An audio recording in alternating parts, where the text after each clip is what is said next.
What's going on YouTube? It's Eric6554 here, and this is a Sensible Prepping update.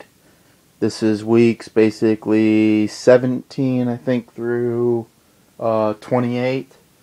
And this is basically everything I've purchased in that time period, just about. Trying to stop doing the weekly ones because after I bought my gun safe and my Ruger 1022, I kind of started doing bigger purchases on bigger expensive items. I might do every week again. I don't know, but let's go off what I've bought since the last Sensible Prepping video. Bought this 1943 round receiver Mosin Nagant and put an ATI stock turn down bolt handle and scope mount. And I also got a power line 3x9x32 and a Leapers bipod. That power line scope's probably going to get replaced eventually. Didn't come that way. I did all that work myself. Wasn't too hard. Took it out last week and shot it, or 2 weeks ago now, and shot it. It shot pretty well. I got to re-zero the scope because I don't think we got it dialed in right. But that was also because the range was real busy and it was an outdoor range. So we really couldn't get the firing line necessarily to stop to check zero. Then the next purchase I made was this Taurus Model 82 and 38 Special. It's a very good revolver for the money.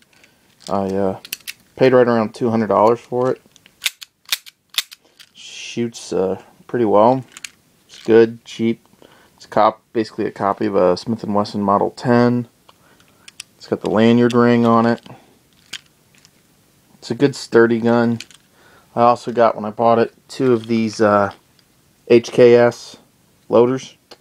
These will work on your other K-frame Smith & Wessons, like your Model 10, your Model 19, your 66, your Model 13. So, you got good uses. And then the next purchase was this right here. This is a Remington 870 Express Magnum. This will take up to the 3-inch shells. This is the only gun I own I haven't shot yet. But it's the Express Magnum, so it only takes up to 3. Picked that up used. Didn't pay too much for it, which was good. I'm going to keep this one stock in case I do some hunting this year. Then I'm probably going to end up buying an 870 Tactical eventually. Or a Mossberg 590. Because this is my, right here, this is another mod job I did. When you watch my how to turn your hunting shotgun like this into a tactical one, well, I did even more. So basically the barrel got shortened to 20 inches. It's got a heat shield on it, ATI heat shield. It's a vent rib barrel. I used my Dremel tool to cut the vent ribs off for the heat shield.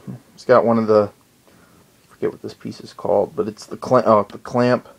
I also have it there as a double thing to where if the heat shield rides forward, this will get, maybe it'll stay on. Plus, this vent rib notch here I'm going to keep because I may want to also add a one of those high-vis clamp-on sights.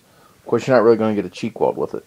It's got a 4-end pistol grip, and of course your rear end pistol grip, and a Tacstar side saddle with 6 rounds of Remington double-aught buck. Ideally for me, for using where I see this being played in like a WROL scenarios, typically someone who's going to be indoor sentry, like inside your house or guarding the food, because typically most people, or medical, or in the medical room, or wherever you ever had your retreat group set up, because they're not going to be really having time to get a proper cheek weld and all that anyway. And you're in the confines, you're in a very small area, so shooting from this thing from the hip, you'll be able to hit pretty much what you're aiming at. And the next purchase was this Kel-Tec Sub 2000, chambered in 9mm. Uses the Glock mags. I've gotten about 750 rounds through it. Still breaking it in. Sometimes some jams every now and then, but I think it's more the ammo. When I run new factory, like Winchester White Box and that, it runs fine. I'm also testing mags. The 10 shot worked fine. The 17 round Glock factory mag worked fine. The Korean ones, they have their issues, but they work most of the time. Front sight's really fragile. I had it in my arm one day, walking in the kitchen because I was going to look at a couple videos on it, and then my dog jumped on my arm, made me bang the front sight on the table, and it broke this post. But I crazy glued it, and 750 rounds later, the crazy glue is still held. Probably going to order another one, or I may get one when I get more money from Red Lion, the metal one. And truthfully, I'll probably pick up another one of these. But if I find one in 40 for Glock mags, I'm probably going to pick one up. And this is a great light rifle, especially since the carbine, the ERM1 carbines and that are getting harder to find. If the ones from Korea get to be imported, then I'll definitely pick up one of those. But it'd be a great garrison rifle for somebody using readily acceptable mags and ammo, and light, nice and weight. I also think it'd be a good backup weapon for someone to carry because of it folding. To fold it, all you do is press your trigger guard, that, and then it folds. So, and it's very light. To me, also, this would be a good thing to have for someone who's carrying maybe a bolt gun, like maybe not necessarily the Mosin. So you got something heavier like a 338 or a 300 Win mag, something like that. And I could definitely see this being in like an auxiliary, like maybe on your chest or in your ruck. And then last but not least, as far as firearm purchases went, I bought this. This is a Marlin 1894 carbine, chambered in .357 Magnum. It's an older model. Doesn't have the fugly crossbolt safety going through the receiver, which is when I saw that I automatically picked it up. Then it's got your standard buckhorn sight, which folds down. It's already been drilled and tapped for a scope. I'm most likely going to not put a scope on it because I kind of want to use this for like cowboy action shooting if I get into that. But also I bought it because I saw the price, and there's no way in hell I was letting this thing not going home with me for when I saw it for $350. Got him down to $325 because he kept the scope. Especially since Marlin, I guess, supposedly said they're discontinuing their pistol caliber lever guns. Now we're going to go to ammo. This is basically not everything that I've bought because I've shot quite a few times since the last video, but this is what I've got left of what was bought between that time period. I've got 10 boxes of this Wolf Military Classic 7.6239 124 grain.